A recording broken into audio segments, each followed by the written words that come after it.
Bienvenidos a la síntesis y reacciones de los epóxidos. Síntesis y reacciones de los epóxidos. Primeramente vamos a ver la síntesis de los epóxidos. ¿Qué distingue a un epóxido? Bueno, que está conformado por 3 miembros y es un ciclo. Uno de esos 3 miembros es oxígeno y los otros 2 son carbonos. Estos carbonos pueden estar sustituidos o no y de todas maneras hablamos de un epóxido.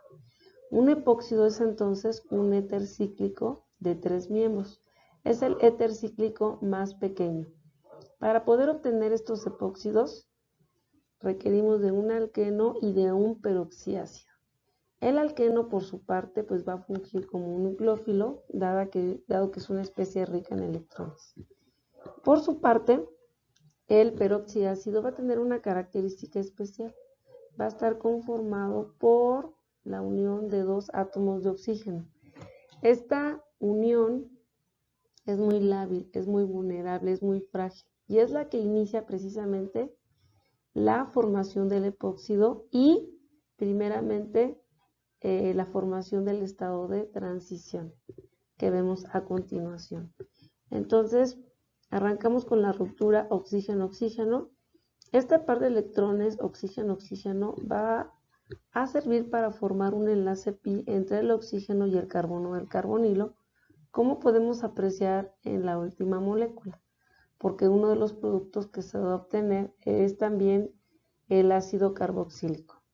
Para que se forme ese enlace pi que acabo de remarcar en el ácido carboxílico, simultáneamente se va a deslocalizar el enlace pi carbono-oxígeno del carbonilo. Y el oxígeno a su vez va a aprovechar esa riqueza electrónica para enlazarse con el hidrógeno. Simultáneamente, el hidrógeno va a generar una ruptura con el oxígeno a favor del oxígeno, empleando el oxígeno su riqueza electrónica para unirse a uno de los carbonos del alqueno, que está polarizado por la presencia del peroxiácido. Este par de electrones pi precisamente del alqueno va a servir para que el segundo de los carbonos se una con este oxígeno que está deficiente electrónicamente. Y bueno, el estado de transición que está mostrado en pantalla nos permite ver las rupturas de enlace y las formaciones de enlace para la formación del producto principal que es el epóxido. Como la reacción de epoxidación tiene lugar en un solo paso, la estereoquímica presente en el alqueno se retiene en el epóxido. En este caso, la reacción que presentamos para la formación del epóxido conlleva la presencia de un alqueno de tipo trans y el epóxido que nosotros obtenemos también tiene esa misma condición. Uno de los peroxiácidos que se utiliza es el ácido peroxibenzoico, que es el que utilizamos anteriormente y que tiene la siguiente estructura. Otro de los peroxiácidos que se utilizan es el ácido metacloroperoxibenzoico, que tiene una estructura muy semejante a la anterior, con la única diferencia de tener en la posición meta un átomo de cloro.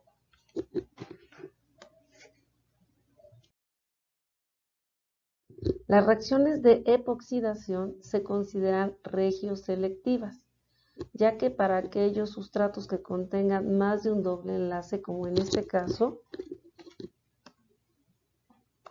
sí que tenemos la presencia de 2 alquenos donde uno está sustituido y el otro no, bueno, la epoxidación se va a favorecer en el alqueno que esté más sustituido, debido a que esas cadenas alifáticas le ceden densidad electrónica y hacen que ese alqueno sea más nucleofílico que el otro. Entonces, por eso es que se epoxidó el segundo de los alquenos y no el primero. Otro de los métodos para obtener epóxidos es a través de las aloidrinas. Este proceso se lleva a cabo en dos etapas. Primero la formación de la aloidrina y en la segunda etapa la formación del epóxido. ¿Qué necesitamos? Bueno, se requiere de un alqueno. Este va a fungir como nucleófilo y va a estar incorporado en una disolución acuosa. En este caso tenemos la disolución acuosa con cloro, tenemos el cloro molecular, que por presencia de el alqueno se va a polarizar generando una densidad de carga parcial positiva y una densidad de carga parcial negativa, cosa que va a aprovechar el alqueno para llevar a cabo una adición electrofílica y formar una especie intermedia que en este caso es el ion cloronio. Los carbonos que soportan al cloro presentan una densidad de carga parcial positiva, dado que el cloro es más electronegativo que el carbono y retira densidad electrónica, cosa que va a aprovechar el agua para adicionarse en su carácter de nucleófilo y provocar la ruptura carbono-cloro a favor del cloro y generarnos entonces la siguiente especie, donde uno de los átomos de carbono que soportaban al alqueno ahora va a tener al ion oxonio y del otro lado al cloro. Esta especie va a ser desprotonada. Recordemos que anteriormente liberamos el ion cloruro, quien va a captar ese hidrógeno y a través de una ruptura heterolítica va a poder permitir que el oxígeno recupere su segundo par de electrones y obtener como producto la clorhidrina. Esta clorhidrina ahora la vamos a colocar en presencia de una base, en este caso el hidróxido de sodio, que va a desprotonar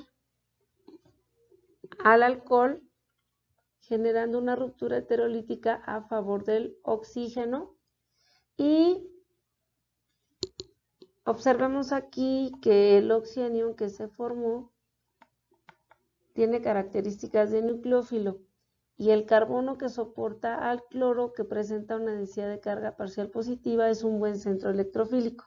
De manera que en este paso se va a llevar a cabo una sustitución nucleofílica bimolecular intramolecular, dado que el oxígeno se va a adicionar sobre el carbono que soporta el cloro, provocando la eliminación del cloro y generando la formación del epóxido.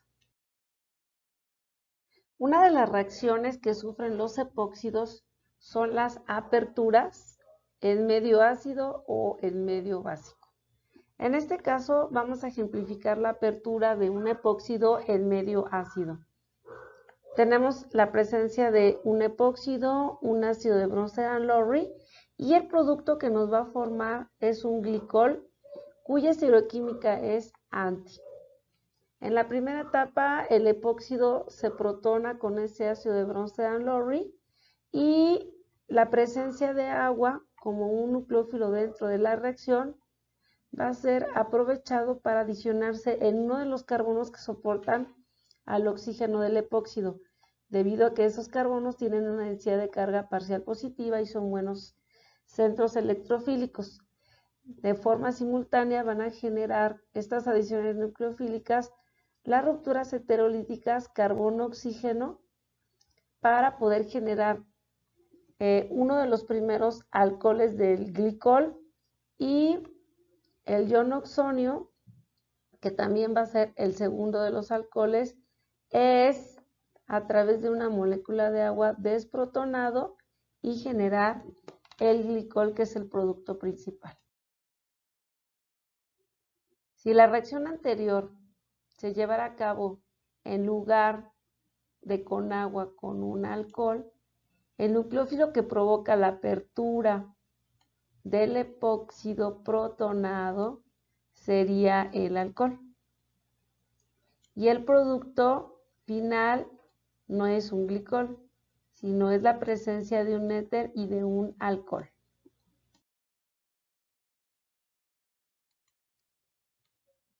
Los epóxidos también pueden aperturarse en medio básico, como es el caso que vamos a ver a continuación, y lo hacen a través de un proceso de sustitución nucleofílica bimolecular.